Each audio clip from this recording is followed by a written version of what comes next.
We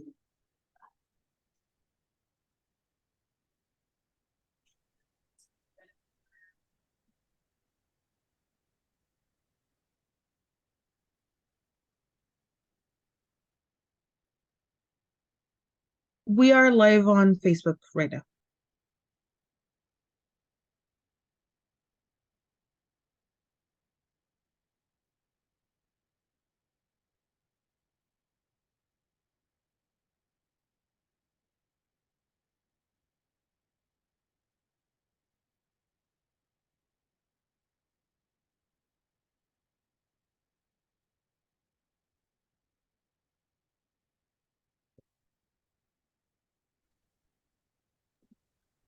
Good afternoon, everyone. This is Israel from Imperial County CD.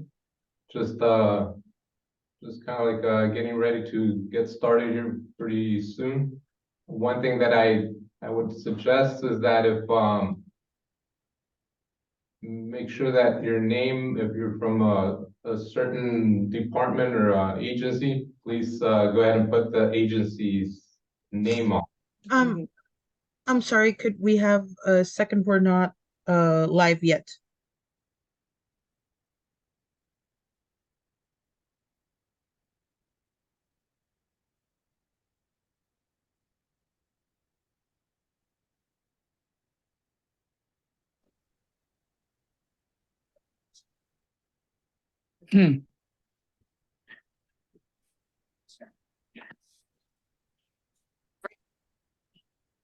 Still just your name, Hector. Yeah, that's what I'm looking at. I don't know what the heck I'm doing here.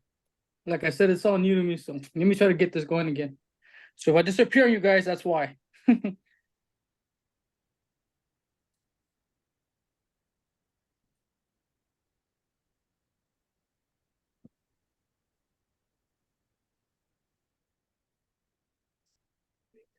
Todavía? Luis, I believe it's already live. I believe we are streaming on Facebook. Okay, well, No, I'm gonna leave it. It's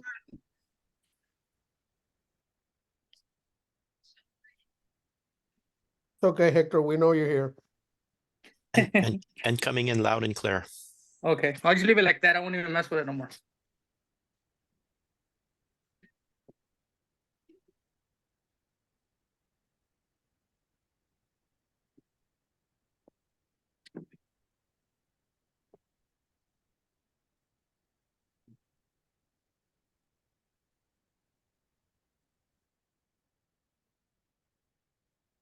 Okay, we are now live on Facebook.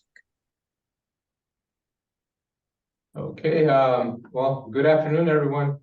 Welcome to today's AB 617 meeting. Today is Tuesday, November 28th, 2023. I think we're gonna have to do a little housekeeping here.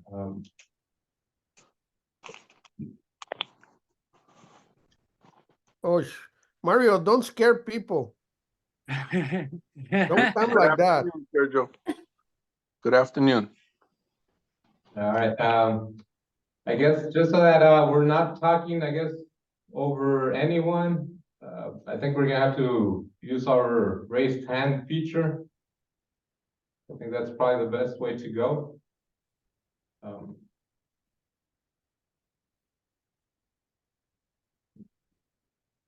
I know there's still more members kind of trickling in, but all right. Once again, thank you very much.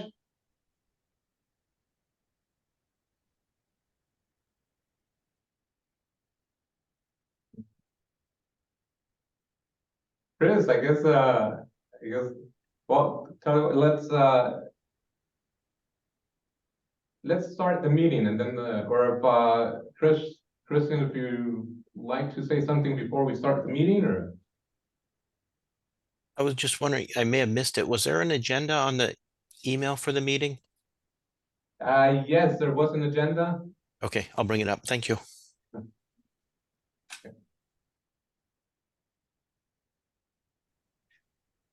Okay, well, Once again, good afternoon, everyone. Welcome to this meeting. I know it's our first official meeting as a CSC committee. As part of the agenda, we do have, actually, I do want to take the time to, we do have Spanish interpretation. I don't know if Luisa has certain instructions for people that would like to listen to the meeting in Spanish.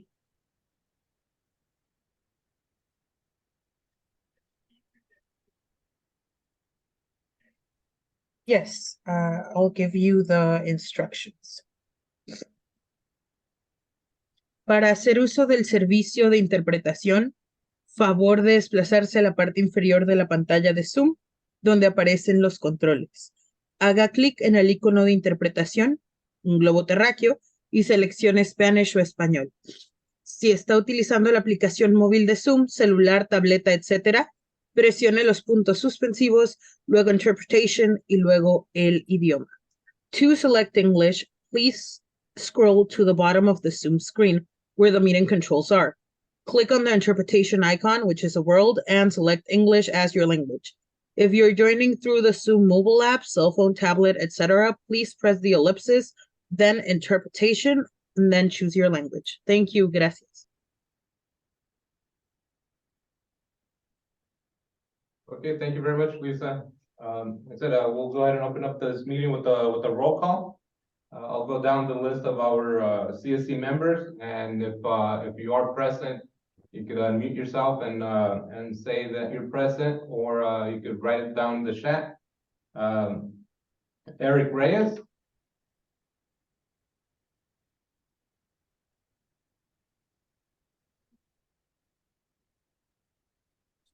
I don't see him as a participant, so Miguel Hernandez.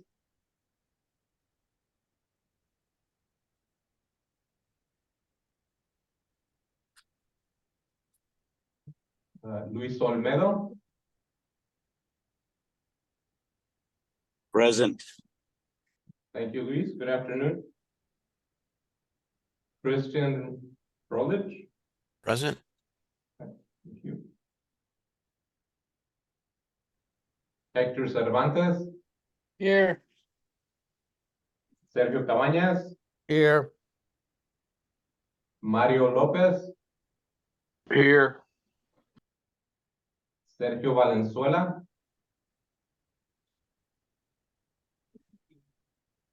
I don't see him as a participant. Fernanda Vega. Here.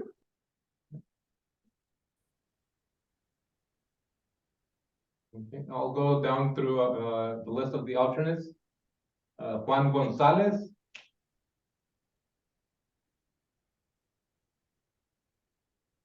Yanira Figueroa.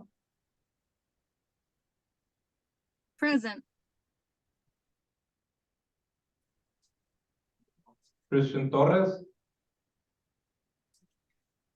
Here, Thank you very much. Michael Luyen. Yolanda Lopez.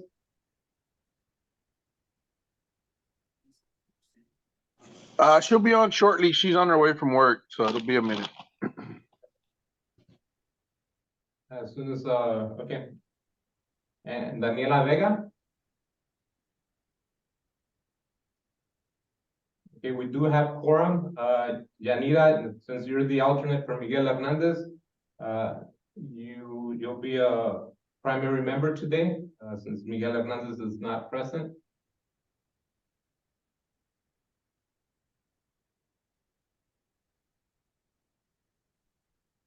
And just so that I know there was a few people that came in a little bit later than when I kind of mentioned that, just so that we're not talking over each other. I think we will be using the raised hand feature.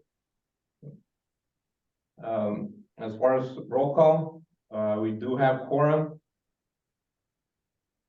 We do have 7 primary members present, so we do have quorum. Opening remarks. I do thank all of you for participating today. I know it's our first in-person meeting. And we were kind of hesitant to conduct our first in-person meeting virtual. Since we've been working for this for the past almost 3/4 of the year. So unfortunately or fortunately, the month of November was pretty hard with both of the holidays during the month of November to meet in person. So we do appreciate your time and look forward to having a good meeting. Do any of the CSC members have any comments or remarks that they would like to share at this time? Yeah, this is Sergio Cabañas. Can you go through the list of who the actual members are and who is the, people that in case we're not present will be the alternate for each one of the areas, please? Okay, yes, I could do that, Sergio. Well, we do have, just going down the list, we do have as primary members Eric Reyes. His alternate is Juan Gonzalez. Primary member Miguel Hernandez. His alternate is Janita Figueroa. Primary member Luis Olmedo. Alternate Christian Torres. Primary member Christian Brawley. And currently there's no alternate for Christian. Primary member Hector Cervantes, with this alternate being Michael Lujan. Sergio Cabañas as primary member. There's no alternate for Sergio Cabañas. Mario Lopez as primary member, with the alternate Yolanda Lopez. Primary member Sergio Valenzuela, with the vacant alternate. And primary member Fernanda Vega, with the alternate Daniela Vega. Yeah, but can you define which area is Brawley, Calipat, and Westmoreland? Who is from who? What Okay. area? Okay, Eric Reyes, Miguel Hernandez, Luis Olmedo from Brawley, representing Brawley. Christian Brawley, Hector Cervantes, Sergio Cabañas, representing Calipatria. Mario Lopez, Sergio Valenzuela, Fernanda Vega, representing Westmoreland. Thank you.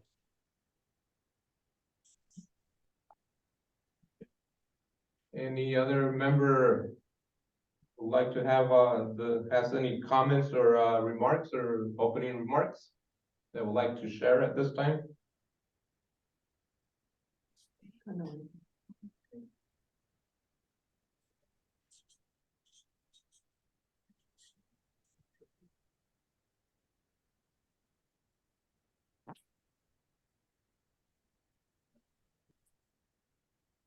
All right, I guess seeing none, we'll go to public comments.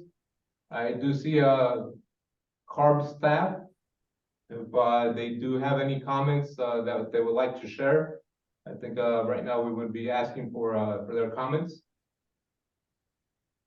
Hi, everyone. Buenas tardes. This is Diane Sanchez. Currently, I don't have any comments on behalf of OCAP staff, but I'll pass it on to my colleague. I believe I saw Ivy on to see if she has any comments. Hi, good evening. No, I don't have any comments. All right. Thank you very much, Diane and Ivy. Pretty much we're getting to the point for a public comment period. This is the time for the members of the public to let their comments be known. We do have a 3-minute limit per person.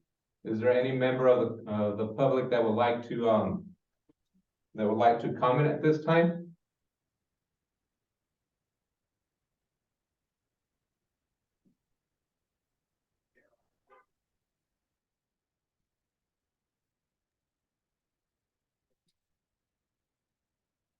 Seeing none.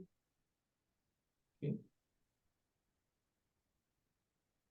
Just I asked give me a minute so that I could put the actual agenda on the screen.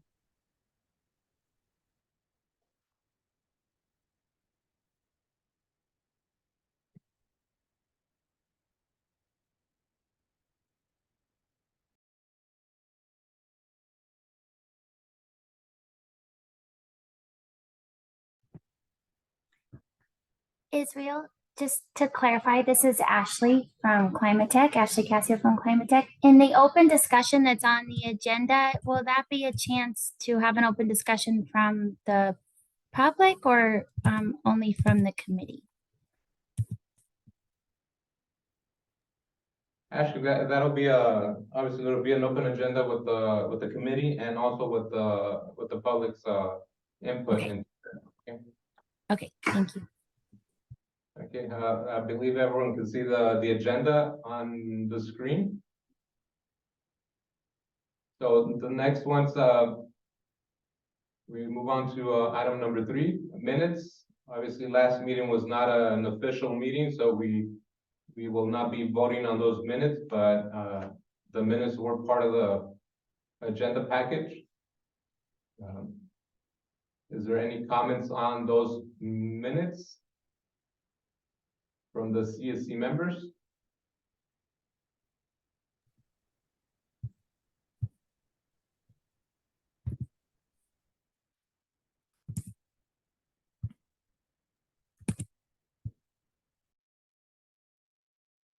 Seeing none, we'll go on to item number 4, presentations.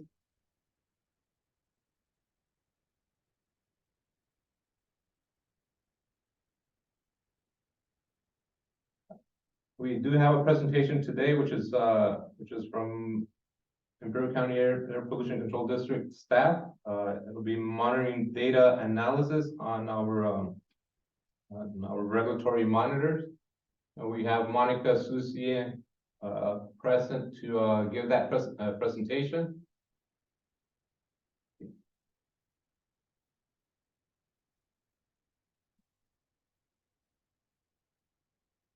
Monica, are you able to? Yep, I got it.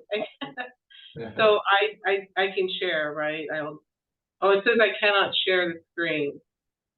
All right, let me stop sharing my screen so that you're able to share. Okay. Well, he's doing that. Everybody can hear me okay? My voice is coming and going, and I apologize for that. Yes, Monica, I can hear you very well. Thank you very much for letting me know.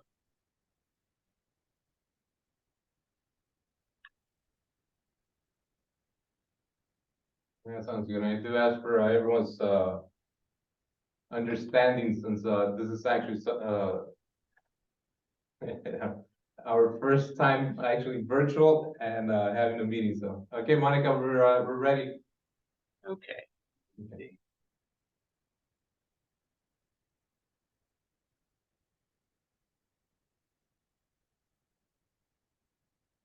Can you all see that, or I'm not sure what you're seeing? Governing hierarchy and state implementation Oh, plan. I'm sorry. That's the wrong one. I am sorry about that. Just 1 second. That is not good. It looked good. Apologize for that. Let me see, where is it?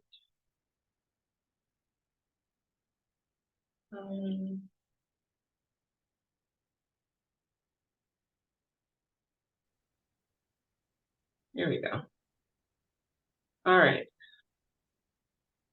Let me try this one more time. See if I get it.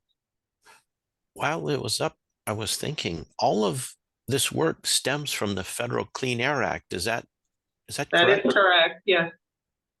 You're very observant. Thank you.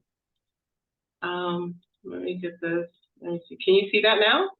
Are you seeing like a lot of business, or do you want me to go just to the regular presentation, or just is this okay? Monica, you do what you think so is the best for the community. Okay, I will do my best not to bore everybody. So this first slide here, I hope everybody can see it, this one here, shows you the regulatory monitors that are in Imperial County. It starts with Calexico in the south, all the way up to Nyland in the north.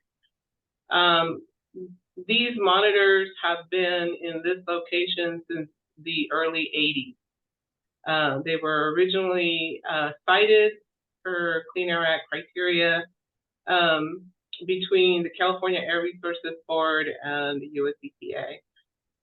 Anyways, these regulatory monitors are designed to monitor, in many instances, neighborhood scale. I know some of this language is going to be a little bit, maybe not make a whole lot of sense to you, but please interrupt me at any time. My goal here is just to give you an idea of what we can do to help you as a committee to make decisions, informed decisions, using regulatory monitoring data. So anyway, what I wanted to emphasize here is that all the data produced by all these sites here is certified and yearly verified. And what that means is that it goes through several sets of eyes before a single data point is accepted as legally defensible. So you can rest assured that aside from a human error or even a computer glitch, the data that comes out of these monitors are defensible in a court of law. So anyways, let me just, so you kind of have an idea of where we are sampling. This, the Nyland site here,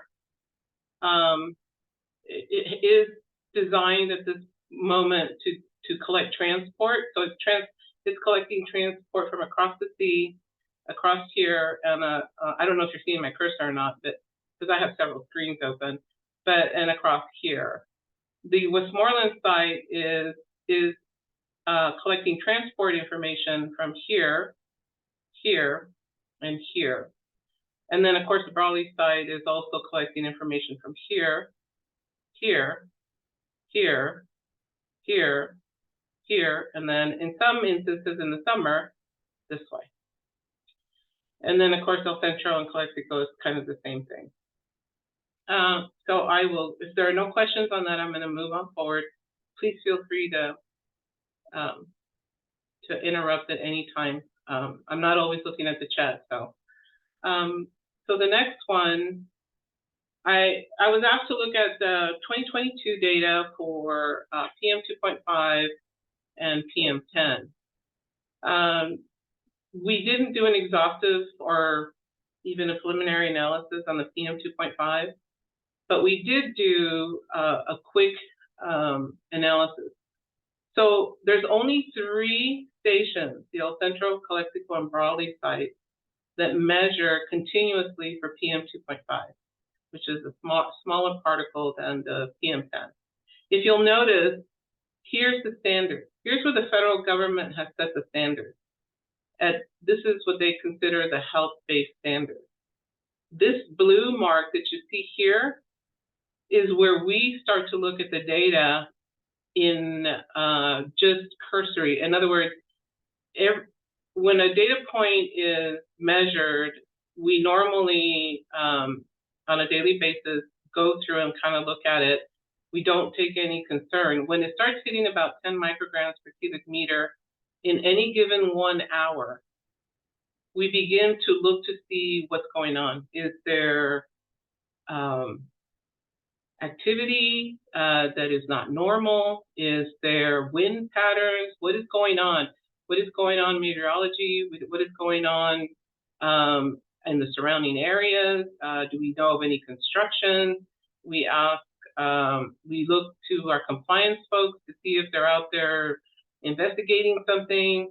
The majority of these points that you see between 10 micrograms and 30 micrograms per cubic meter are typically times when inversions were low.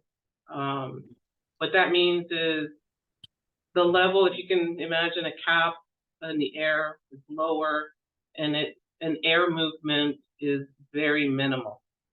That's when we begin to look, and we would typically have additional information on each data point to tell you kind of what was going on a general sense. Once they hit above the standard, you'll see the 42 micrograms, 43, above the 35. That's when we start collecting volumes of information. We begin collecting trajectories, we begin collecting weather patterns, we talk with the National Weather Service, we compare to other sites around the region, particularly in Riverside, sometimes in San Diego, depending on the weather. And we try and determine what is happening. Mexicali, there's a lot of information that we get from the Mexicali partners, and of course the cameras. We didn't put together a whole breakdown for each of these, because I believe that I can demonstrate to you using the PM10 data what can be done with this data to assist you as a committee to make some decisions. So I'm just going to continue if there's no questions here at this point. So this is PM10. This is all hourly data for 1 year. This includes all the stations that it showed, and it has what we call wind events. Wind events are defined by a continuous 25 mile per hour wind speed, not gusts, a wind speed in any given hour. So if you'll see, we have 1 hour where we hit 9,994 micrograms per cubic meter and that was actually a Habu. That was October 6th. And then you see some other concentrations up here of 3,706, 3,562. The standard is somewhere in here. So I will just kind of go on to the next one. This is the checklist we use. This is minimum information that we use to determine whether it's a high wind event or not. The 24-hour and the hourly PM10 averages have to be exceeded at more than 1 station in Imperial County, Coachella Valley, and Yuma. Those 3 have to have contiguous stations that are measuring above 150 micrograms per cubic meter. The other observation we have to make is that wind speeds have to be at or above 25 miles per hour consistently, with it along concurrently with the increases in PM10. And we typically get that information from the Imperial County Airport, the El Centro Naval Air Facility, and any upwind site. Same thing goes with what we call visibility. Visibility has to be reduced less than 10 miles, statute miles, at any given hour. Again, from the Imperial County Airport, the El Centro Naval Air Facility, and upwind sites. The fourth thing is that there has to be advisories. The National Weather Service, either in San Diego, either in the San Diego Mountains, San Diego Desert, Coachella Valley, Yuma, or Imperial County, have to have the issuance of advisories or warnings. For example, of a forecasted high winds, low visibility. And then finally, if there are dust complaints, we need to analyze those dust complaints to see where the source is coming from and whether or not it impacted the monitor. So I just wanted to give you really quickly what it is we look at in any given hour during the wind, what we're trying to determine if it's a wind event. And there's a lot of data, a lot of work that goes into collecting this information. So earlier I showed you a graph with all the wind events for 2022. Here's the graph with the wind events removed. For 2022, we had 20 days that were determined to be wind events that met that criteria that I just explained. You'll notice the difference. Whereas before we had a concentration up here at 9,999, now the highest concentration is 2,080. without the wind event. Still high. It still merits review, and it still merits further investigation, and we did. But I just wanted to give you an example of what the data looks like when we have no wind, or at least not meeting the criteria that I just showed you. If you ever want to look at any of our documents that we've done in the past, they're found on our website. They're called exceptional events, and we also put air quality alerts. Anybody can go on there and read any of our documentation. We have where you do reports currently every quarter to make sure that US EPA and CARB understand what's going on here in the Valley on a general sense. 1 second, please.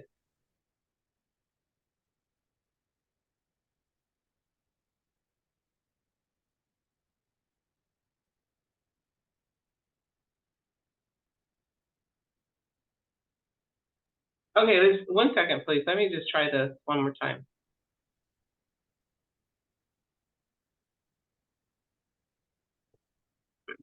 I'm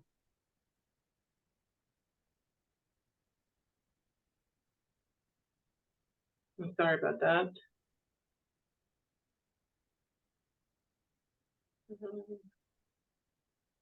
Yeah, we did I'm going to try this differently here. I'm going to try not to repeat myself. I know we're trying to have it as a presentation mode, so thank you very much. Yeah. How about we do it this way? How about this way? Can you guys see it better this way? Yes, that looks a lot better. Okay, why don't we do it this way? So here are our sites.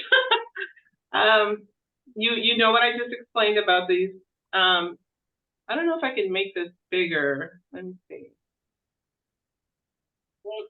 How's that? Much better. Is that much better? Okay. Okay, so those are the regulatory sites. I'll just quickly go through it. These northern sites are where you guys are at, right here. These two are, they're all neighborhood. They all are measuring what we call neighborhood scale. But these two in particular, and to some degree Brawley, are measuring transport, depending on the pollutant. For PM10 and 2.5, they tend to be in these directions here like this. They kind of go on the season. We have several seasonal, several seasonal changes. So here's the 2.5 that I was talking about before. Here's the 10 micrograms where we begin looking at the 2.5 more intently than just the regular day-to-day, you know, making sure the instruments are working, making sure that there are no anomalies. Everything, every data point between here has been reviewed by at least 3 people at any given period of time, more specifically in any given quarter. So you have first quarter, January, February, March, April, May, June, and July. In every single quarter, this data. I'm sorry? Sorry, I wasn't muted. Oh, okay. I'm And unmuted. then, I had a question. I'm sorry. I'm just, this is Chris Froelich. Do all communities have, like you go to any community and you monitor it, they have particulates. It's just some have more or some are like, they just don't have particulates in the air? There are particulates in the air all the time. Your skin sheds, that is a particulate. You know how you see the sun come through a window and you see those little things? Yes. Those are particulates. So it's the size, right? So this size right here, PM 2.5, has been determined by the federal government to be potentially harmful to your lungs and could cause respiratory issues and could cause people to develop cancer if you are predisposed to cancer. I'm not a doctor, but that is what the health-based standard, which is 35 micrograms per cubic meter in any 24-hour period. What you're seeing here is not a 24-hour period. It is a single hour. So this measurement right here that says 42 is an 1 hour. So in order for it to exceed this standard, this health-based standard, it has to take that whole day, whatever that day is, and measure the whole 24 hours averaged. And if it's over 35 micrograms per cubic meter, then it becomes what we call an exceedance. And at that point, we have to justify it. We have to actually present evidence as to what happened. What I'm providing to you here is what the Air District does on an hourly basis, on a daily basis, as we're looking at the data. We don't want it to reach the 24-hour average of 35 micrograms per cubic meter if we can prevent it. If we can't, if it's a weather anomaly, then there's nothing really we could do about it except warn people. You know, we send out advisories and we tell them, you know, if you're a runner or whatever, you need to stay inside. But these are what we call hourly measurements, not to be confused with the 24-hour measurement. Does that make sense? Yeah, this is very helpful. Thank you. Okay. Lillian, you have a question? Yeah, I was just gonna, good evening, everyone. Lillian Garcia with United for Justice. I was just gonna ask, but I've been following along, so it seems that you're just presenting the PM10 and the 2.5. And I'm assuming that the Air District still doesn't have any hydrogen sulfide monitors in No, the we do. entire county? We do. Is there any way In you guys Island. can present that data? Right now? Not right now, but in the future? Oh yeah, I mean, I will tell you that hydrogen sulfide is, yeah, we can definitely put something together. What I was going to say was boring. I don't want to say boring because it's not boring. That's the incorrect way, and I apologize for even thinking that. But it's just that we normally don't. It's pretty flat. When the sea is at bloom, when we have a monsoon, there could be some stirring. That's because there's natural hydrogen sulfide in the land, in the surrounding sea, that gets stirred up, and we do get some high concentrations. Every once in a while, we'll hit an interesting data point. When we go, by the time we go investigate it all the way to an island, it's gone. That's one of the disadvantages of having remote sites, is that by the time we leave wherever we're at, whether we be at Brawley, Calexico, El Centro, Westmoreland, and we get to the site where we need to investigate what's going on, whatever is happening is gone. Which is I don't mean, Monica, I don't mean to interrupt, but can you at least give us the locations of those hydrogen sulfide monitors in the county? It's you only have it in Island? And I do want to add, I know CARB has on their website that hydrogen sulfide is not, it could occur naturally, but its most common source of oil, natural gas extraction, and natural emissions in the geothermal fields. Also, it is formed during bacterial decomposition of human and animal waste, and also emissions from sewage treatment facilities and landfills, meaning if we all know what's being discharged into the Salton Sea, so that's not something naturally occurring. They're discharging into the Salton Sea the sewage, meaning that is also creating the H2S levels to rise around the Salton Sea. And I know Riverside County, South Coast Air Quality Management District, their monitors occasionally, they do exceed the state standard. So we've been requesting a hydrogen sulfide monitor for quite some time now in the community of Salton City, and I don't think that request has been granted yet. And I would just recommend for the Air District to consider, putting these H2S monitors around certain locations, especially where the geothermal facilities are. And now with the extraction of lithium, it would be very helpful to basically mandate for these facilities also to have this type of monitoring on their premises to protect public health. I totally agree, Lillian, but again, that would have, for me as a person who does data analysis and review, I would need a little bit more substantial evidence, but I agree with you. But there is a lot of naturally occurring H2S around the Salton Sea because of the reason why geothermals are there, because there's a lot of activity underneath the ground. But I agree with you. You know, it is something that needs to be done. I totally agree. Yeah. And that's probably a good topic for a future presentation too. We could come back with kind of like another presentation focusing on H2S, and I don't know if I want to continue with the presentation and then I mean take questions maybe from at the end, or do you want to take questions as they come as they arise? Or, as they come is fine. As they come is fine, because like I said, I don't want to totally bore you. Data is data. I may get excited about it because I'm doing a lot of stuff about it, but to you, you're sitting there just kind of looking at it. It may be a little bit boring, but I do want to provide you with the information that you know that we can, as an air district, provide how we can help you get what you need to make informed decisions. Okay, we do have a question in the chat. I think it's time to take it too. Yeah, we have a question from Ashley Cassio. She says, please explain why Imperial and Sealy areas are not included in monitoring. Imperial, like the city of Imperial and Sealy, California? Is that the question? Okay. Yes.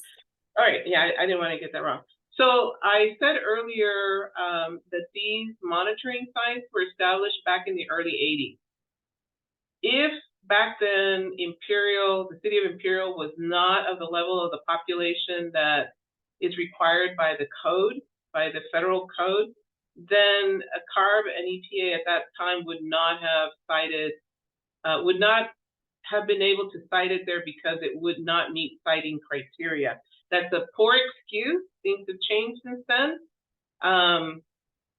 That's why I personally feel that having sensors throughout Imperial County can only supplement what we already are doing on a regional basis. But that is my answer for you, because these were established back in the 80s, and since then there has been no changes. It's like anything in the government, you know, you want to change something and you have to write a thesis to get it changed. So I'm sorry if I didn't answer your question the way you wanted. That's helpful. We were getting questions from some community leaders in those areas about why they weren't included. And so is there a way in the camp phase of the North End to potentially advocate to have monitors in these areas that weren't qualified, 30 years ago or almost 40 years ago? Would this be an opportunity to do that? Or how would they be able to voice an opportunity to get monitors in their region if they're not considered part of the North End at this point? Ashley, for Israel. Yes, Ashley, pretty much. I mean, right now this community is pretty much focused on Brawley-Westmorland Island. So yeah, we. I mean, hopefully in the future, you never know, that there might be other 617 communities, but at this time, I mean, pretty much it's going to be focused in these areas. Okay, I understand, but maybe would CARB be the right organization to follow up with to see about how those communities could be considered? Or where would be the right place to go? So if you don't mind, if you're talking about AB 617, that's something that you as a committee can discuss. You all need to put up a plan and kind of decide how you want to do that. As far as regulatory, we have to go through the code. So it's like I said, it's a whole process. We have to do at a minimum 5 years of analysis Mhm. in the area, and then this is minimum, by the way. Sure. And then find the site, and EPA has to approve them. And I'm not saying it can't be done. Yeah. I doubt that it will be done today or tomorrow. Even if we were to start today, maybe in 3 years. Yeah, one Maybe. additional thing, I mean, one additional comment pretty much is that right now, these monitors that we're looking at are regulatory monitors, and I know, I mean, there's I know Comité Cívico also has that Ivan network, and they do have monitors in Sealy, and so it's Okay. so Yeah. I personally encourage sensors out there because, like I said, they can only supplement. Sure. They can help, whatever gaps we happen to be missing for whatever reasons, Sure. it can only help. Yeah. So, okay. Sorry to get off track, but thank you. No, that's fine. Thank you. Just so we can kind of continue on the same thing, I know Hector also does have a question. He has his hand raised, so we'll listen to Hector's question. Yeah, go ahead, Hector.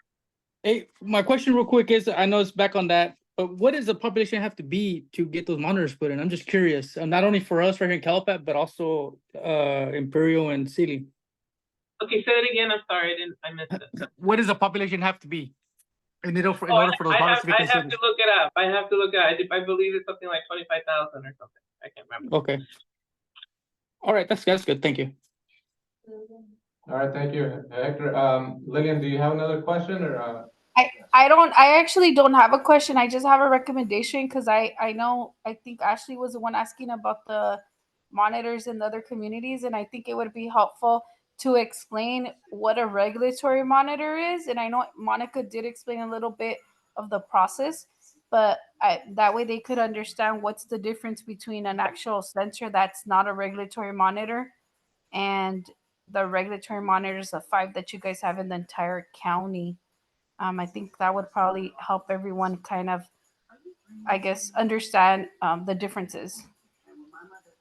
Okay, so I'm just going to do this really quickly, and then if you have questions. So unlike sensors, regulatory stations are required by code, and I will put the link in the chat for the code sections that govern ambient air quality monitoring.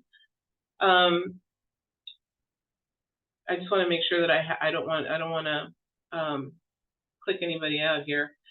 So here we go.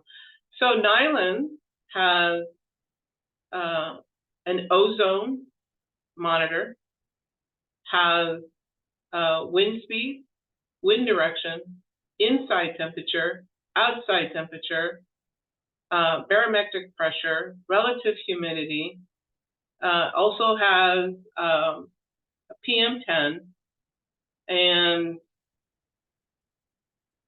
wind direction, wind speed. Yeah, that's about, and the H2S monitor.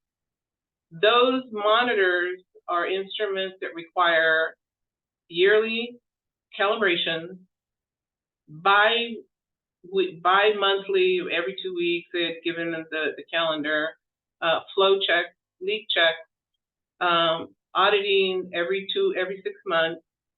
So that's the biggest difference, right? Is that we have a state agency completely overseeing every single piece of information we put out. So for every single data point that a regulatory monitor puts out, we have to log it. We have to put it through the data management system. If there's an error, whether it be an instrument, a troubleshooting, whether that day's precision point was off, why was it off? Like I said, the data is certified is validated every single hour. And it goes through a cycle of 24 hours and then quarterly. Once the data is completely validated for a quarter, in the year, it gets certified. The certification process requires that we do intensive analysis on the data and comparative analysis. So that is the biggest difference between a regulatory monitor and a sensor. other than the fact that it's extremely expensive because you have to have a station ambient controlled climate. It can't be too cold, it can't be too hot. The reason why we measure relative humidity is the humidity level cannot be beyond a certain point. It's all code driven. So did that answer your question as far as the difference between a regulatory monitor and a sensor? Yeah, I think probably everyone understands that. Maybe I guess is it a BAM regulatory monitor? Because I know there's like we currently run BAMs. We chose BAMs because it's consistent with the state. But just to clarify, the ozone monitoring is only happening in Island, not in Westmoreland, Brawley, El Centro, Calexico, and then it happens on all our stations except Brawley. Okay, except Brawley. And then for Calexico, I know my first question that I was gonna ask because of the PM10 2.5 was are you also including the data for the filter that you guys have in Calexico? But I know CARB is the one that has that filter out there, and I think it's only a few heavy metals, right? You're not gonna include that on this presentation? So I believe you're talking about two different things here. So speciation monitor, which is what Calexico does, is not PM 2.5. It is just that, a speciation monitor. It collects whatever is in the ambient, and that sample is stored under code conditions in a laboratory until the time that the state decides to analyze it, and then they break it down into chemical components. Now, as far as the FRM, what we call filter sampling, that was discontinued in Calexico, I believe, 2021, 2022, and it's all continuous now. And you guys don't plan on putting those filters out in the other communities at all? Speciation monitoring, that is the discussion that would have to take place because you need to have a purpose. Each storage of that's I don't know if Belen wants to step in on this, but in my opinion, we should be spending public money to the advantage of the public. If we're just going to be spending thousands and thousands of dollars storing a disk that potentially could be used in the future in a laboratory that has to meet federal code, and it takes a person, and that person's year salary is $60,000 and above, I'm not saying that it isn't good. I'm just saying we really need to have a purpose for it. Like in my opinion, it's not a requirement by the federal government or by the state, but that's a perfect opportunity to, like, you as a committee can decide if that's something that you wanted to do, then to explore the options and see what it is exactly that you wanted to get speciation. There are other instruments that you can use that are non-regulatory, that are the kind that the Calexico uses, that can do the same thing for much less. And I guess I'll kind of jump in here a little bit, Monica. Pretty much, I mean, so the whole purpose of today's presentation with the regulatory monitors was pretty much to see what's going on, what's been going on in the past, and especially the last year. I mean, kind of to kind of show where either the pollution is coming from, and it's we actually get the CSC members involved, and that way when they're planning on their monitoring plan, when they're discussing that they could I mean, it's a community monitor plan that they're going to be working for. Right, I agree. But anyway, so that was just my opinion. Again, you as a committee can explore that opportunity, and so I'll just continue if it's okay. There are no. Oh, Hector, you have your hand up. That was earlier. I'm all good. Oh, okay. All right. Thank you. So anyway, earlier I showed, here's the PM10. Again, this is hourly.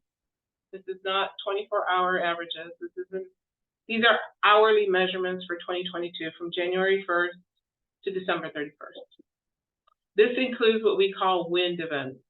And I'm going to quickly show the checklist that we use.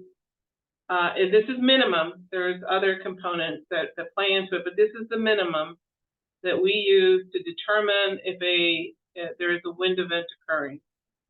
First of all, in Imperial County, Coachella Valley, and Yuma, there must be multiple monitors showing elevated concentrations and actually exceeding the 150 micrograms per cubic meter for PM10. If it's lacking, we have to do further analysis. The second item is that wind speed, not wind gusts. Wind speed has to be consistent with the increases in the hourly PM10 and have to be at or above 25 miles per hour. We use the Imperial Airport, Central Naval Air Facility, and any upwind sites that have wind. The other one is reduced visibility has to be below 10 statute miles.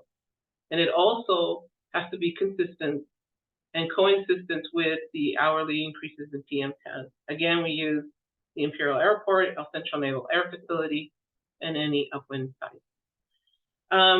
In addition, the National Weather Service in San Diego and or Phoenix have to be issuing either advisories or warnings, either for Imperial County, San Diego Mountain, San Diego Desert, Coachella Valley, or Yuma, or all combination of all of them. And they have those advisories, dates and times have to be consistent with the increases in hourly PM10. And then finally, if there are complaints, we have to investigate them and see if that source, identified source, actually impacted the inlet for the PM10 monitor. Anyway, so this is what the data looks like. Excuse me. This is what the data looks like with wind events. If you'll notice, here's 1 hour measured 9,994. Actually measured above that. That was an actual Habu that we had October 6th. You'll see that all these points here are the same day. But this is what it looks like when we remove the wind event. See, there's nothing up here. The highest concentration is 2,080, which is still high, and it still warranted investigation, and we did. Last year, we identified 20 different wind events between this February 15th and October 22nd. Okay. If you would like to read any past documents that we've done on exceptional events or any air quality alerts that we've issued to the public, they are available on our website under exceptional events, under public notices. You're welcome to come in. If you have any questions, please feel free to call. Anyway, so now let's look at the north end. So this is Brawley, Westmoreland, and Nyland. I'm going to make this just a little bit, there we go. Here's the Habu that happened October 6th. This is what it looked like from our rooftop as it was coming into Imperial County. And this is what was measured in the north end. The highest concentration in the north end from the Habu that came from the south, that came from Mexico, was 7,161 micrograms per cubic meter in 1 hour. You'll notice that red, Brawley, is on the top, and then Nyland is somewhere in the middle, and then Westmoreland is in the back. And I apologize for that. It's kind of hard to get the graphs to work so you can see all three of them really nicely. But you'll notice that once so this is with the wind event. This is what it looks like without the wind event. It's a lot cleaner, but you still have high concentration of 1,718 in certain days. And those days were investigated, and we can investigate them and give actually we actually do because we're required to. But any of these data points for 1 hour are reviewed, and I guess again they're verified, validated, and then certified. But let me tell you what we can do. So here's that first 1 hour concentration of 1,718 micrograms. See this green right here that goes across? It looks like it's 100. That right there. When we're looking at the data and we have what we call notifications that come to our emails, we have a data management system that at 50 micrograms, once a concentration at a station hits 50 micrograms per cubic meter, we begin looking at all the other stations and see if it's an anomaly. In other words, is just the Brawley station going up, or is it also all the other stations? Are they also going up? And if they are, what's going on? If it's not, what's going on? So then we'll typically kind of wait another hour, and if the concentration hits 100 micrograms per cubic meter, we start talking to compliance. We start asking compliance where are they located. Unfortunately, our staff resources are limited, but we do our best to look at local cameras to see if we can see if anything is going on. Is somebody doing something that they ought not to be doing? Do we need to go issue a notice to comply? Is there a construction going on that they need to put water down on? What we don't want is for a 24-hour average for it to go beyond this 150. Again, this is hourly. This is not 24-hour average. So this is not representative of what happened throughout the full 24 hours. This is a single hour. But it tells you how much dust is actually going into the air in any given hour. And those are the kinds of things that we as an air district can provide information to you. The problem is that there is so much information. If I were to sit here and try to give you every single, and I could actually give you every single hour as to what occurred or what didn't occur, whether it was instrument anomaly or whether it was something else going on, weather patterns, slight weather patterns, whatever, we'd be here the whole rest of the week, and I think you guys would be tired of me and you'd just hang up and leave. But I just wanted to let you know that we can. So as a committee, if you knew of a particular site, let's say you said, well, this particular street or this particular area in Westmoreland, you know, what does it look like? We can typically give you a preliminary, and then maybe as a committee you can decide maybe we can put monitors here or whatever, and this would be good to put it here or there. You know, it's a good starting point for you to make the decision where you want certain instruments or devices to help you make that decision. Are there any questions at this point? Okay. The reason why I highlighted this was August 21st at Nyland at 1300 hours. I wanted to show you something, and that kind of show you how we break it down. This is August 21st at 1700.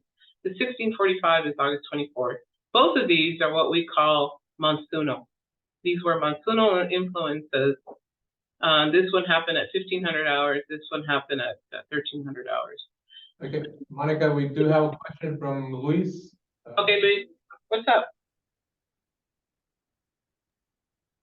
Yeah, do you have the most recent emissions inventory?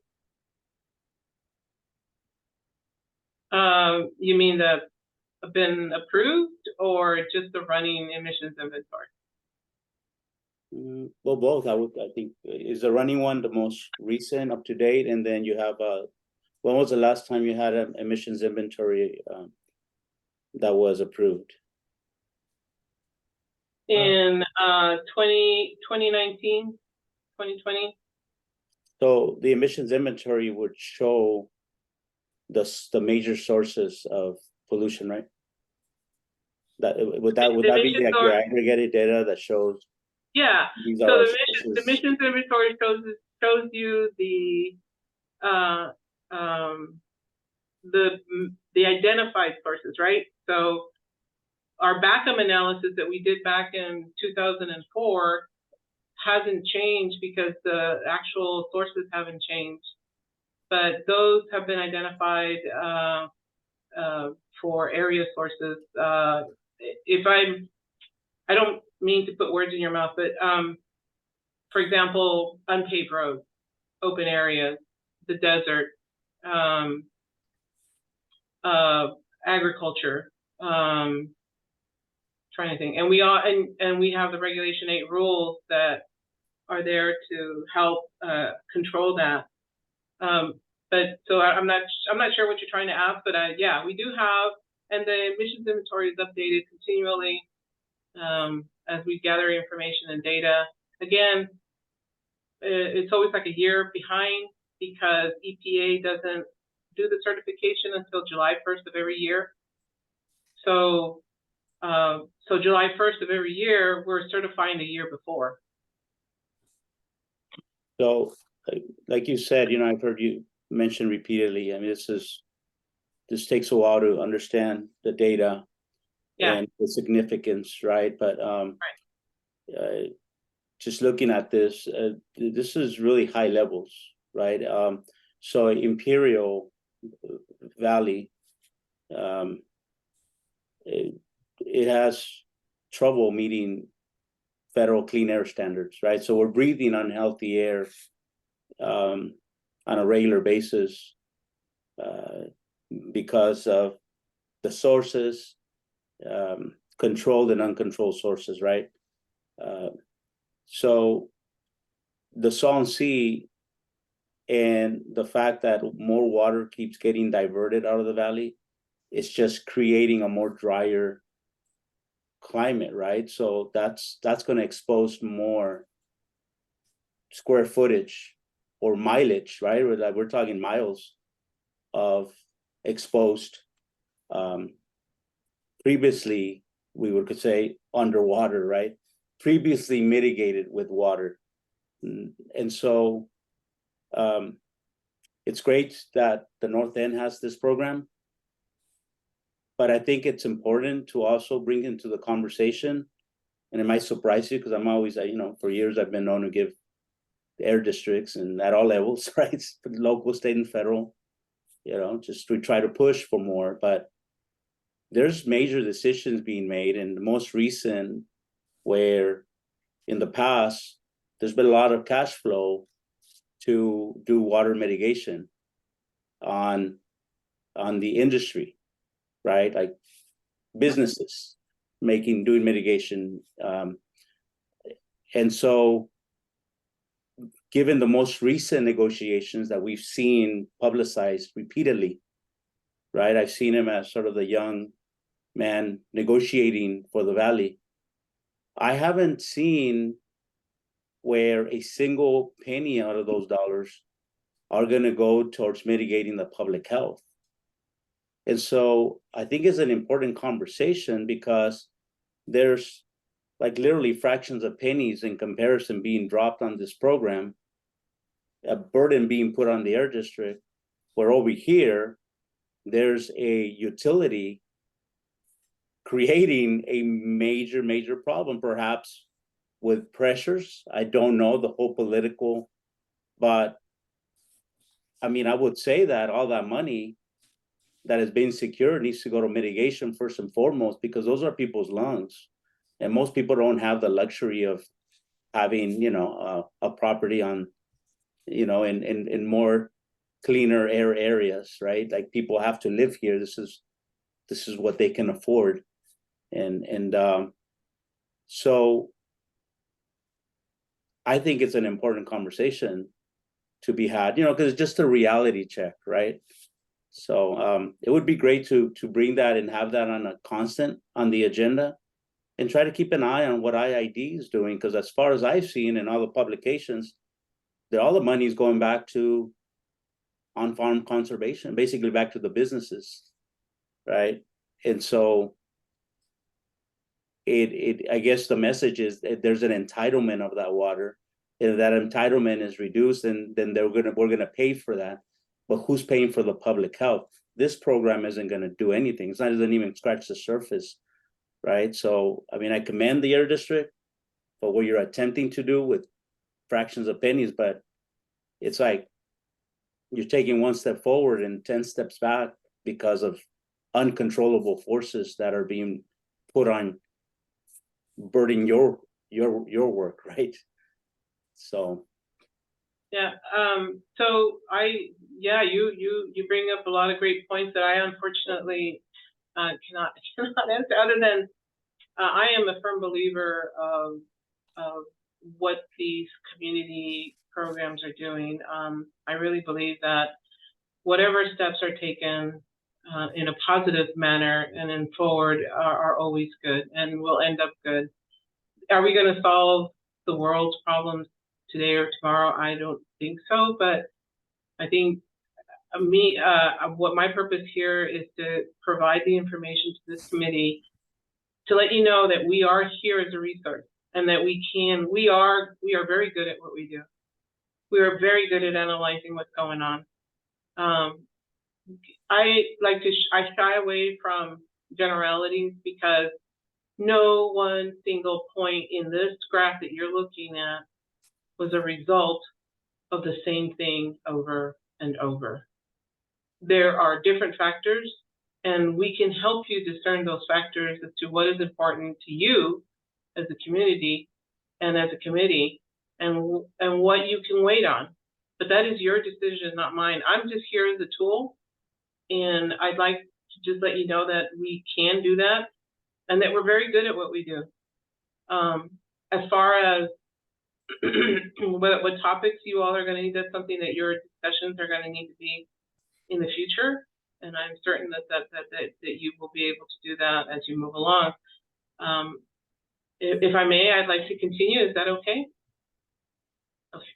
yeah, yes, Monica, and I guess maybe the more specific ask, and I'm sorry to drop this in the middle of your presentation, but I'd like to bring it back so that the members would consider making it part of the regular agenda, where we are getting a real-time report of how much exposure of or mileage or acreage of land is happening, how many more emissions are occurring as a result of the diversion of water that is happening real time.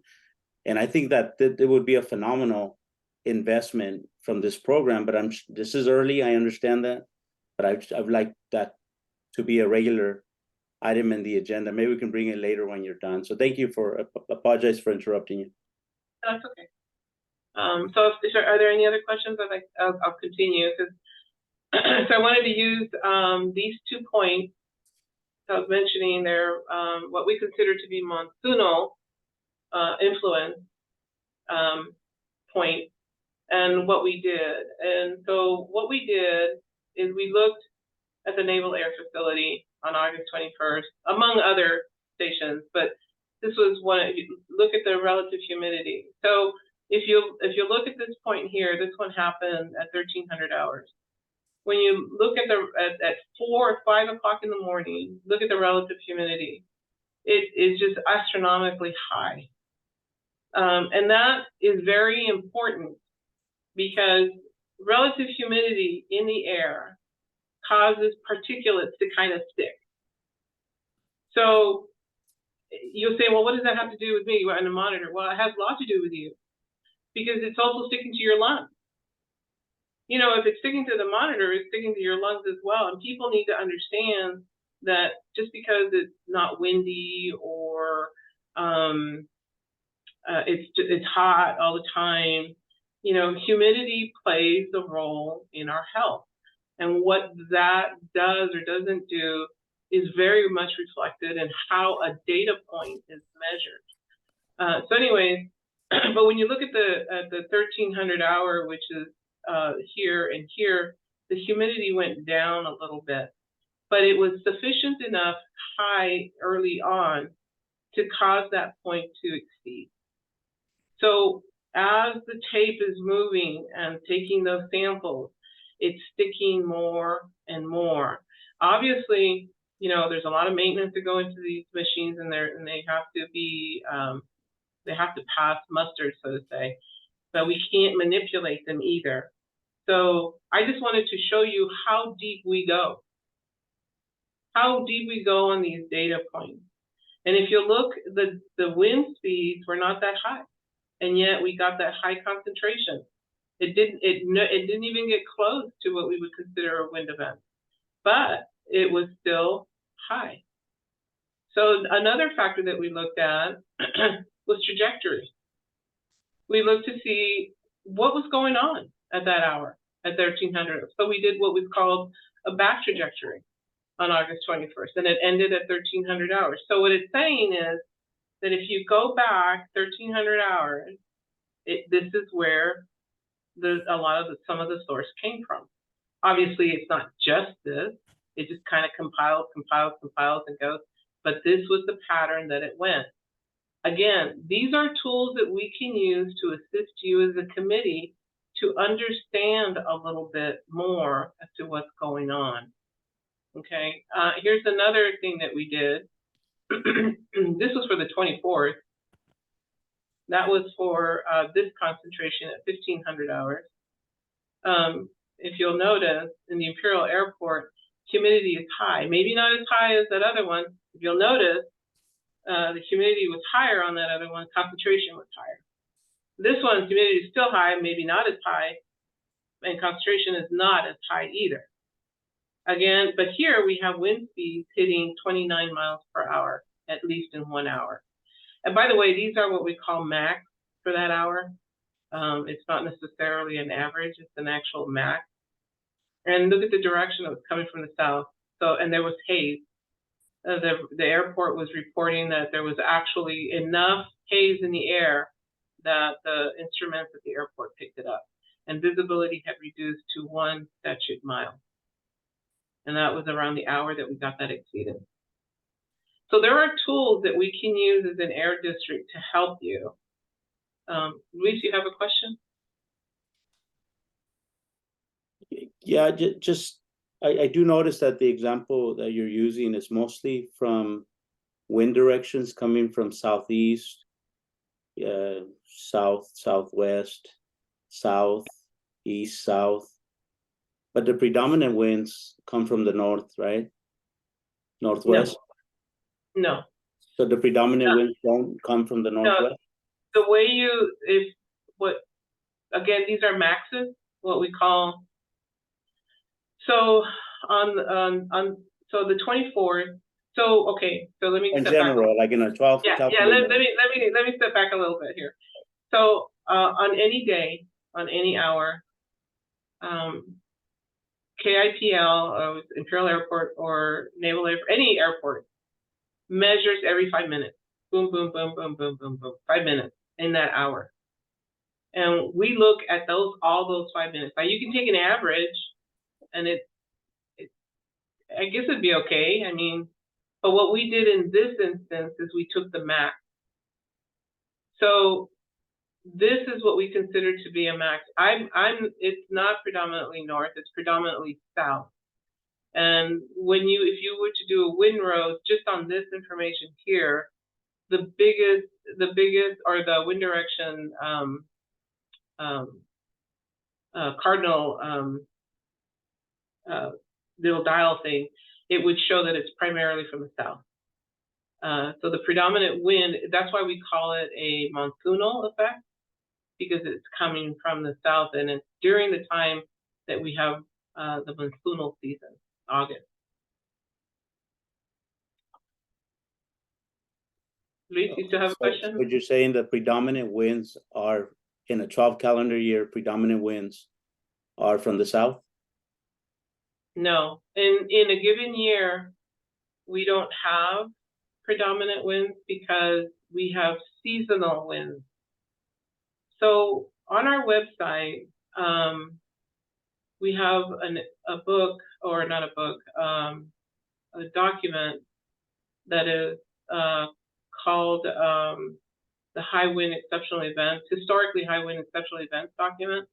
And in it, it describes the different types of wind patterns predominantly that affect Imperial County.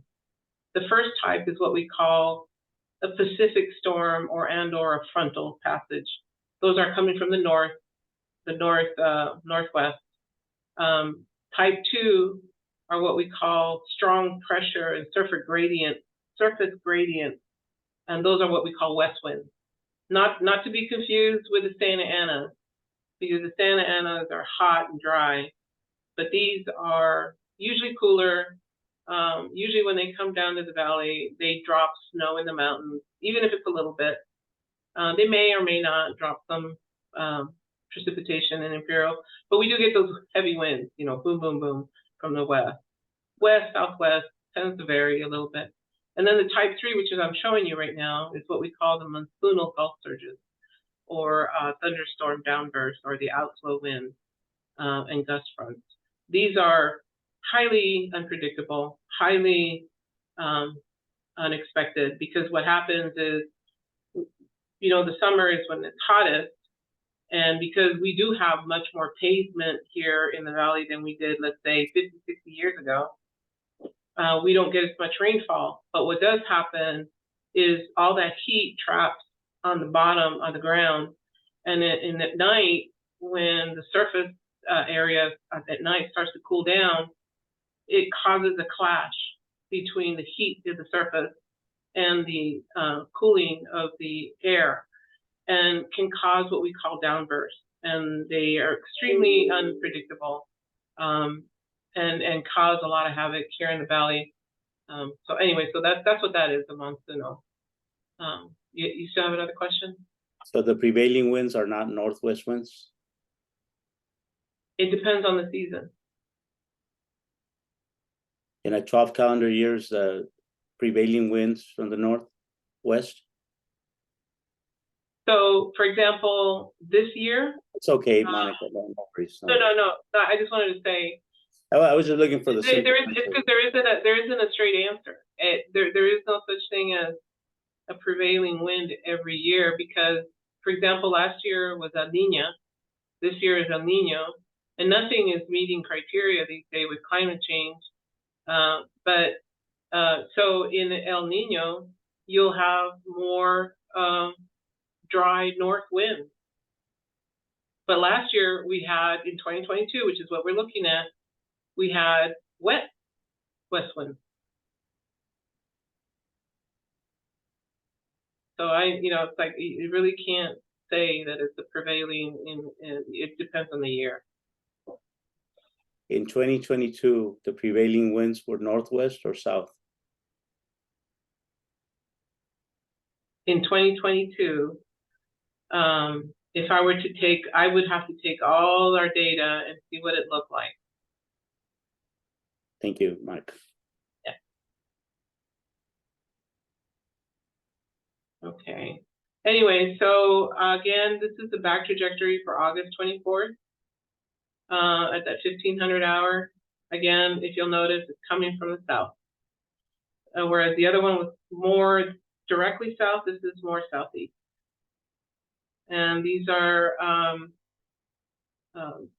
airflows, not to be confused with wind. Airflows are irrespective of wind. They're at different levels. They're at 10 meters, 100 meters, and 500 meters. So it's irrespective of wind. Anyway, so in the low shot, for example, we got excuse me, Monica. I'm sorry, huh? This is Sergio Valenzuela. I just have a quick question. So right now you mentioned the different air levels, the height, right, on the anemometers. Right. Does each site not anemometers? They were these are in statute miles. I mean, sorry, in meters above ground. Anyways, go ahead. Oh yeah, no. So I was just gonna ask, at the stations that you have, the air quality stations, do you only have one wind sensor, or at a fixed height, or do you have 3. We're required by code to have at minimum 1, and it has to be at 10 meters above 10 ground. meter. Okay. So you're just measuring the 10 meter wind No, speeds. these are NOAA. These back trajectories are produced through NOAA. They're not produced through our station instruments. They're produced through NOAA instruments. Oh, okay. All right. Okay. Yeah. All right. So as an example, this is an example of a complaint that we received some time back. I don't want to disclose the day or time or year. But anyways, we did an analysis to see if what effects it had. And using all these tools that I just mentioned and more, back trajectories, forward trajectories, we were able to determine the distance from the nearest station, which was Brawley, to see what impact it had, if any, on any of these residents here. And at the time, so there was a specific time that it occurred. We grabbed that time and we grabbed satellite imagery and we grabbed back trajectories and we grabbed wind data and we grabbed any surrounding information that would help us assess whether or not there was an impact. So where the flow was. Essentially what happened was we were able to determine that the flow went this way. It didn't go this way. So we were able to determine that, and if any impact did occur, it occurred on this side, not on this side. That is what I'm trying to let you know that we can do as an air district, especially if you have a specific site. Like let's say you want to see what this specific site, what advantage or what improvements or what type of not controls, but what type of positive you can get out of it if you were able to do something with it. And we knew we could use these tools to help you understand what is going on in any given time period. So I know I've done a lot of talking, and I know you probably are more confused than you are, but I just wanted to explain to you what we do fairly much on a daily basis, if not every quarter, and let you know that these tools are available to you to help you move forward with whatever decision. Finally, I wanted to show you all of this here that you see are all the different sources that we use to gather information. We gather wind data, we gather all kinds of, in addition to NOAA, we use a lot of the NOAA tools for satellite imagery, for particulate densities, for it's just a gamut of things that we can do. But we're here at your disposal as an air district to help. It may not be the answer you want. It may not be what you think it is. And there is never a straight answer. But anything this committee can do to clean up, monitor, check things out, it can only be a positive. And with that, I think I'm done talking. I think I bored you guys too much, so I'll let you if you have any questions. Okay, Monica, thank you very much for that presentation. I know it's very elaborate, but I know one kind of thing I would like to add is pretty much that that's where also community monitoring kind of has a say in it, or kind of like to helps out also. Kind of like the community monitoring would be something that would be a little bit more focused on the community, in this case the North End community, and would actually be able to identify either hotspots or if there's concerns of facilities, kind of like to also be looking at those facilities and to pretty much identify, I guess, emission sources, so that we could come up with incentive projects, and so we can mitigate those emission sources. I know this presentation came about because the CSC members requested this presentation, and one thing that we can probably look forward to in the future is also maybe getting probably reaching out to CCV and seeing if we could actually get a similar presentation on the monitors, on the existing monitors that they currently have. It's something that might we'll reach out. One thing I would like to at this time is there any CSC members that do have a question for Monica? It's Hector Cervantes from Calipat. The question I had is just that I was looking at everything that Monica was talking about, and she's talking about all these monitors and stuff. And there's monitors right there everywhere except for Calipat. And I'm not saying that they got left out or something. Maybe, like I said, those monitors were put, like she said, in the 80s or something like that. Is there a reason why they're not doing or something here in Calipat also? Because I do believe there is other monitors here. I know that. But are they different monitors or? Yeah, Hector, yeah, pretty much the monitors that that Monica was talking about that she gave the presentation with or about is our regulatory monitors, and those are kind of like regional monitors, and that information that they produce is used for like state implementation plans, and so one thing that we would be focusing in as the CSC committee is coming up with a local community monitoring system, a community monitoring that those monitors will not be part of a regulatory monitor, but it's a community monitor that kind of focuses on your area and are able to identify where emission sources are coming from.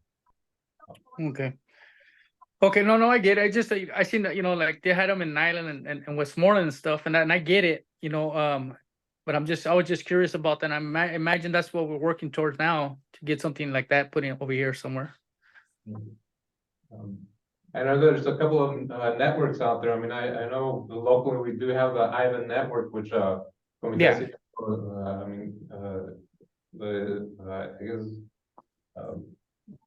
handle it, or and also, I mean, there's a network with those purple air monitors. I mean, they're low cost monitors, but they do give values for the PM 2.5, and so I mean it's going to be quite some task for the CSC committee to look at what's going on locally within your area and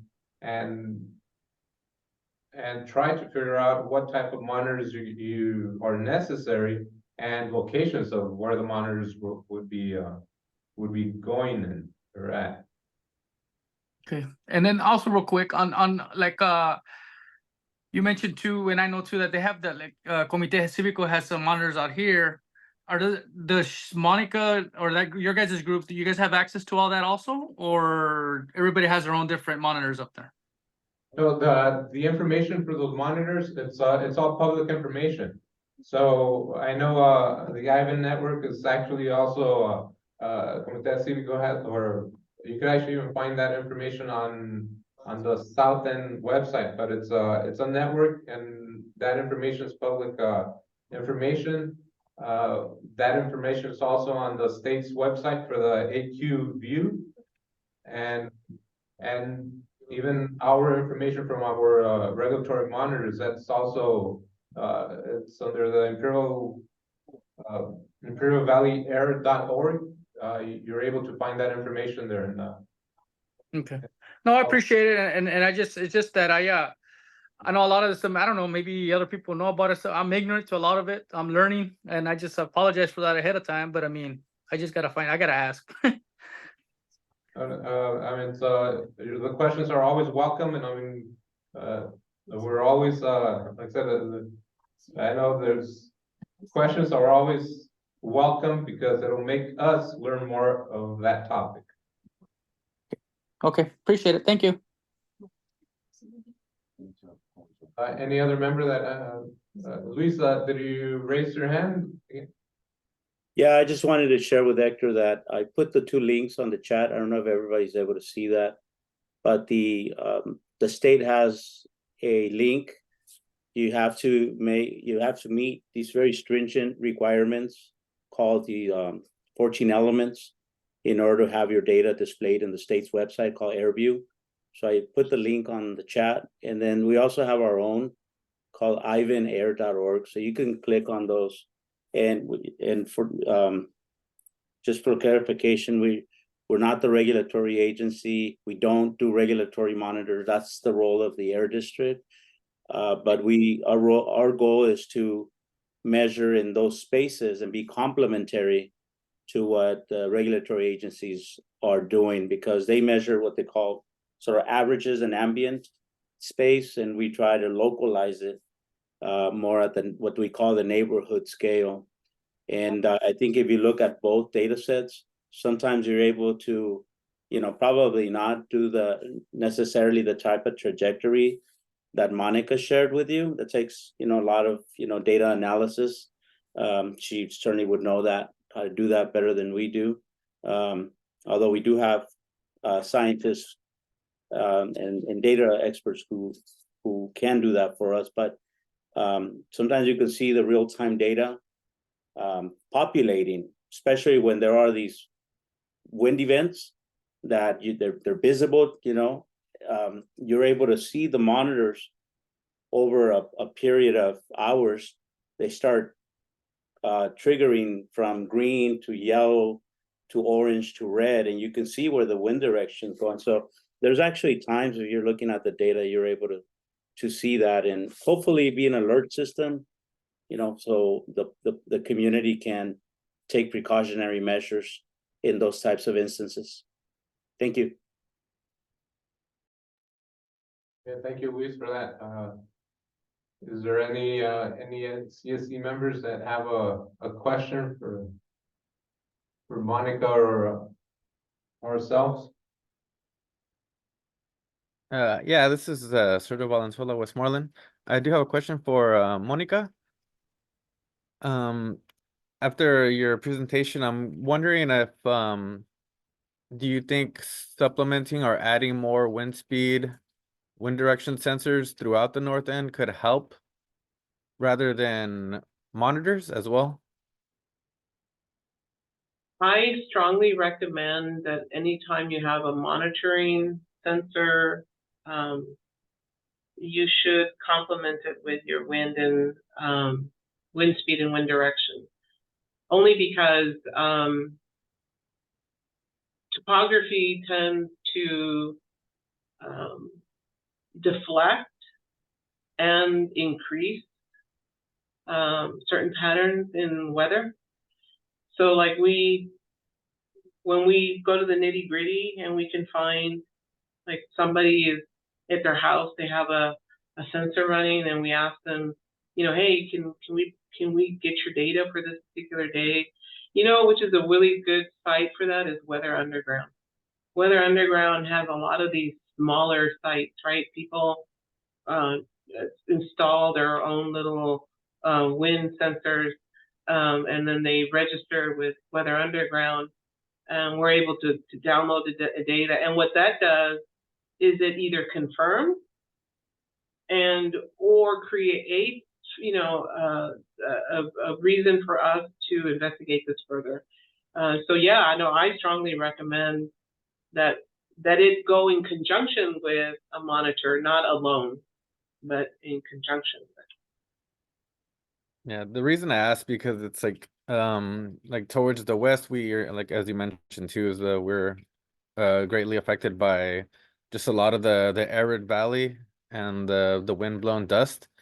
So my thought was just perhaps putting out portable met stations that have wind sensors and wind speed, and to have also supplemental data to know when, or perhaps like which direction the dust could be coming from, if there's certain areas that are more prone to send dust in the direction of the communities. Yeah, no, I agree. I think it's a good idea. Thank you. Just something to. Okay. Thank you, Sergio. Any other questions from the members?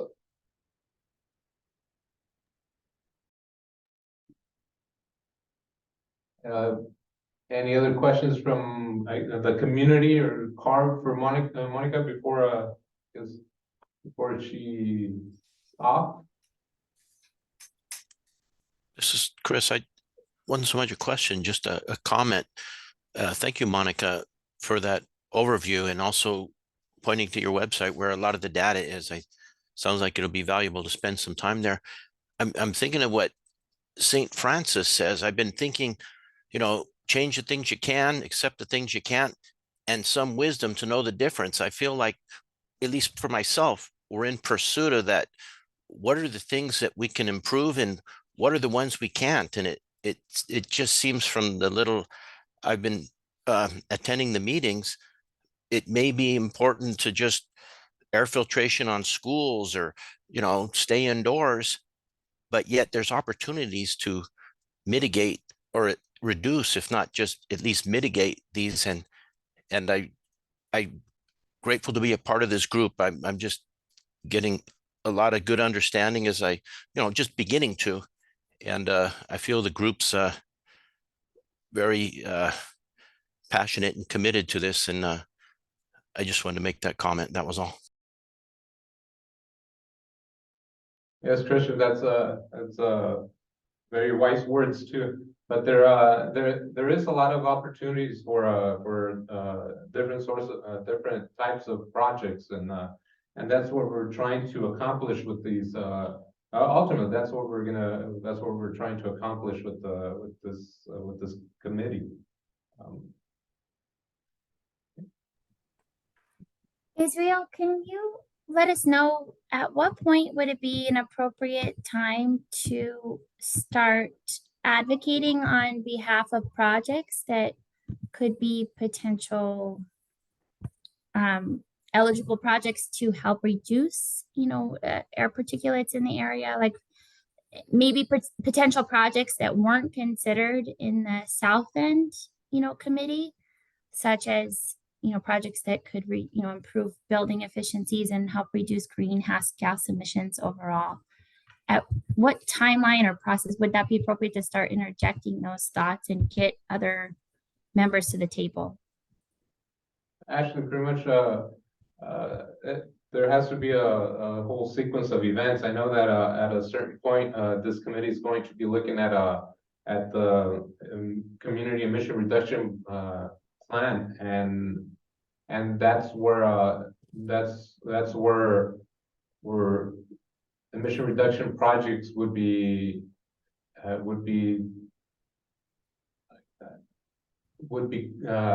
guess coming to life into that plan. So I think that's where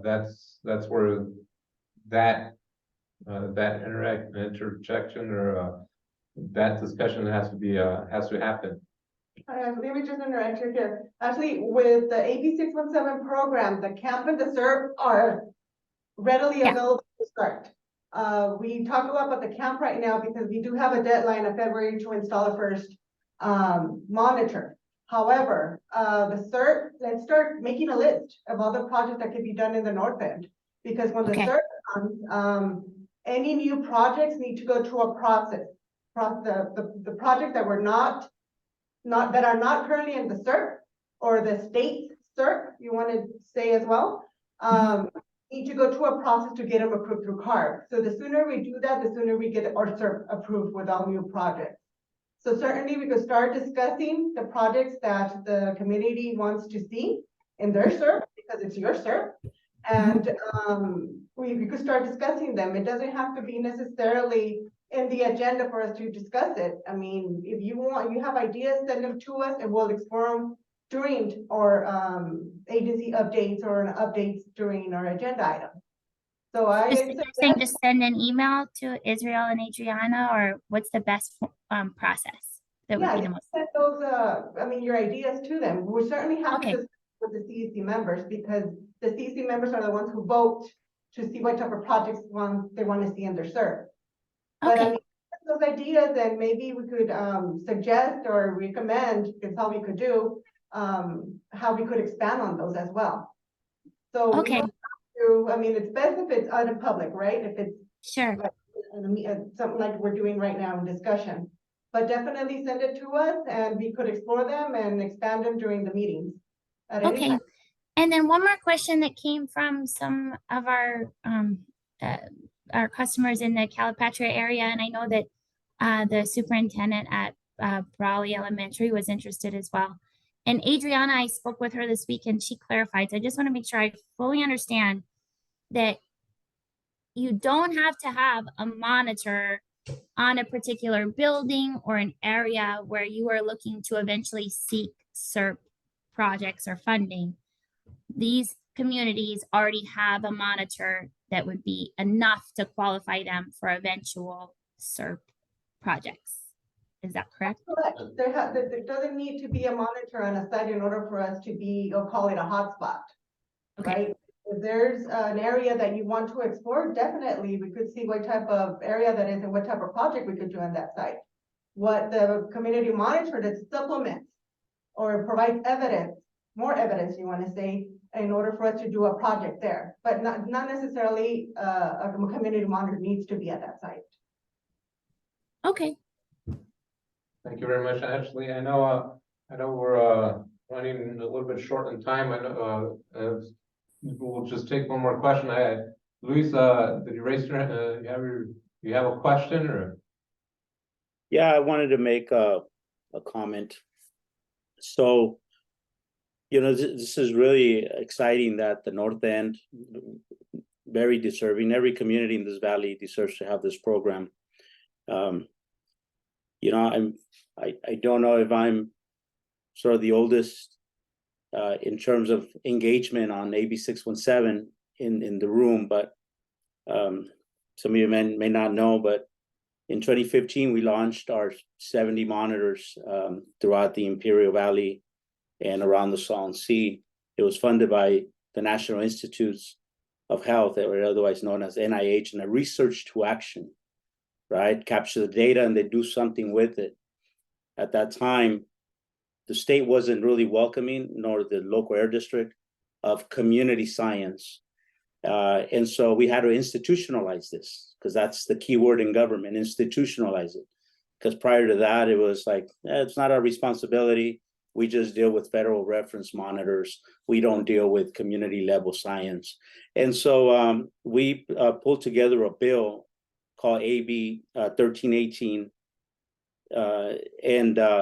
no, AB 1187, apologize for that.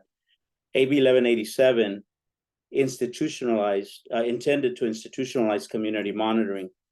And in 2017, if I got my times correct, Governor Brown wanted to get a cap and trade extension. It's a model, a market-based model of reducing pollution that environmental justice advocates don't favor, because it doesn't really reduce pollution. It just really kind of spreads it in different places. And so, so he kind of took our bill and turned it into AB 617. So we kind of found ourselves in a very unusual situation where we're not in favor of cap and trade, but here we are with our bill, which at the time was originally authored by Assemblymember Garcia, and then as it became AB 617, it was joint authored by Assemblymember Cristina Garcia and Eduardo Garcia. A lot of the institution, knowledge that happened in community to inform this program, it happened right here. It happened with us. And we were very fortunate to be in a position to help inform the California Air Resources Board on their grants program, on the design of this community air protection program. They of course take it and do their part of it, but I want you to know that this started here, and then it spread to Coachella, rightfully so, and then it keeps coming back, and hopefully we're able to cover every part. But make no mistake, Imperial Valley is an environmental justice community. The North End communities are environmental justice communities. This program is not intended to do what the Air District does every single day, which I commend them for the job that they do. This is about you. This is about your neighborhood.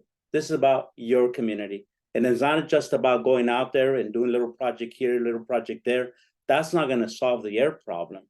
We also need to make sure that enforcement happens on the north end. We want to make sure that regulations help reduce air pollution. We want to make sure that a whole suite of interventions happen. It's not just about, we got some money, let's go get some buses. That's all great, fully supportive of that. But exercise the power that you have as members, and this is yours. This is your program. It wasn't designed to just be another, Air District program. It's for community to own it. So own it. That's why you have a community steering committee, so you can own it. It's yours. You make the decisions you need to make on the money investment, but then also ask for enforcement, also ask for regulation. It's the whole suite, and we need to support the Air District. So because of the political forces here that don't want to be regulated, let's give them the backup that they need so that they can go out there and do their job, and they can do their job well, because we have failed to meet federal standards and we keep blaming uncontrolled sources. And there's truth to that. Mexicali, there's truth to that. We pollute Mexicali too, So having said that, I'm really pleased to be a part of this, but I don't think we can't afford literally in our pockets to continue to just play a game anymore. This is about doing real, quantifiable reductions and getting us the promise. We've been promised by the Cleaner Act that we're going to breathe healthy air. We're not human filters. Our lungs are not human filters. We pay the price. We pay the price for those who dump on our air. We pay the price in medical bills. Thank you. And it's an honor to serve in this capacity with all of you who are members of this committee. All right, thank you, Luis. I mean, that's one of our thoughts, and I guess looking at the north end in a different way. I mean, where we are now we are a CSC committee, and that's the whole thought behind reaching out to the members of each of the cities in the while we're doing or working on the agenda.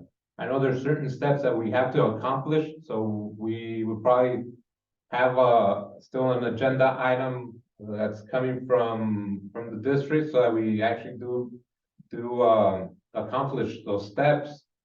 And also we'll be reaching out to I guess the next one's probably going to be, since this one was supposed to be in Westmoreland, we'll be reaching out to the Westmoreland members for any agenda items, so that we could discuss in our next meeting.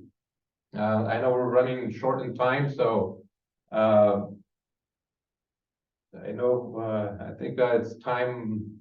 Mario, if you make it quick, just go ahead and if you have a comment, just go ahead. Hi, good afternoon. I do, yes. Question, or actually response to you saying about putting up monitors in Westmoreland as a task for us as the members of the committee. I was thinking probably Love Station, because obviously there's a lot of big rigs and stuff that are around Dollar Tree, just to see what's coming directly out of that place, just because there's a lot of trucks that are overnight there, and what they're emitting. Another thing that I want to add is maybe we can put a timer or a person that keeps track of how long we're taking on some of these public questions.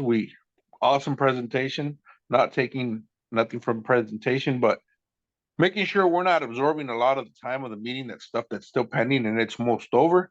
Put a timer, and if there's something that we have to continue to discuss, put it in the parking lot or send it in an email so we can overlook it or review it and do it on the next meeting, because we're not going to get too far if we keep just taking a lot of the time. And they're good questions that probably need to be addressed, but we need to work them in there so we can make the best of our time while we're in these meetings. Very true.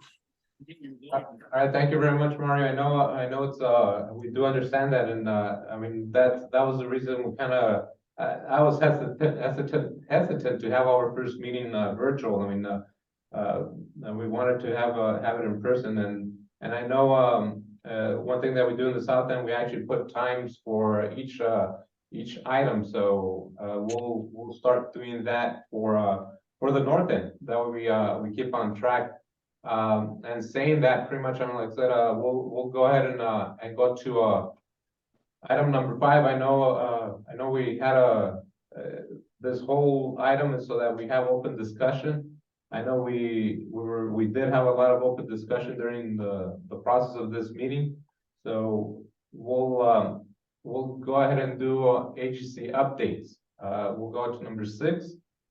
I don't know if I know ARB was on the call or on the meeting, and if they at this time, if they have any updates for us, those updates are welcome.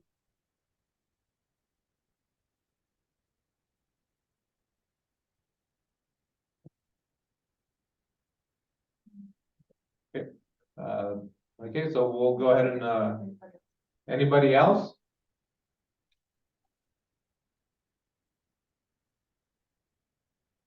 All right. Then our next item is item number 7, the agenda topics, set date for next meeting. And like I said, we'll be reaching out for the next meeting should be in Westmoreland. And we'll be reaching out to the Westmoreland members to see if for any agenda topics that they would like to add to the agenda. And our next meeting is set for December 18th, 2023. As you can see, I mean, that's just around the holidays. I don't know if you want to go dark for December meeting and have our next meeting in January.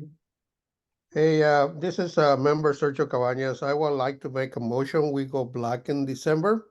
So it's very close to Christmas. People are going to be busy and getting ready for the holidays. So I would like to make a motion. We go black in December and we resume in January of 2024. This is Hector from Calipat. I'll second that because yeah, it's true. He's right. Okay. Okay, that's so pretty much okay, we'll vote on that. I guess we can have the date for the January meeting. The third Monday would be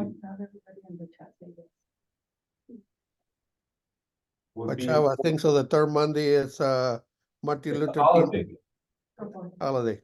So I mean, I think the fourth Monday would be probably best, January 22nd. That's fine. Yeah, that works for me. And I second the motion of Black not having a meeting in December. Too late, Mario. Hector already did. Okay, I know we have I guess all right, we'll go ahead and vote on that. I don't know if you want me to just call out the members, or do you want to just type it in the chat? Just go call the names. All right. I know Eric Reyes was not here, so Miguel Hernandez. Yes or no? Yes. Luis Olmedo, yes or no? Yes. Christian Froelich? Yes. Hector Cervantes? Yes. Sergio Cabañas? Yes. Mario Lopez? No meeting. We'll vote yes for no meeting. Yes, no meeting. Sorry. Sergio, easy, Sergio. Okay. Fernanda Vega? Yes. All right, Sergio Valenzuela? Yes. Okay, I guess we'll go dark in December. Well, motion passes. We'll go dark in December, and our next meeting will be January 22nd. Okay. Any closing remarks? And just to February 22nd will be the fourth Monday of January. Yeah, just to wish everybody a Merry Christmas and a Happy New Year. stay safe, and welcome everybody for the for the North End new committee, and look forward to work hard on 2024. Likewise. Well, thank you very much, everyone, for joining us, and likewise, Merry Christmas, Happy New Year, and we'll see you in January. We'll reach out. We'll reach out soon, okay? Mario, do you have a question, or did No, just saying bye to everybody. So you guys happy holidays. Thank you very much. Happy holidays, everyone. Okay. Thank you, Israel. Thank you, everyone. Thank you, night. Adriana. Bye-bye. Bye.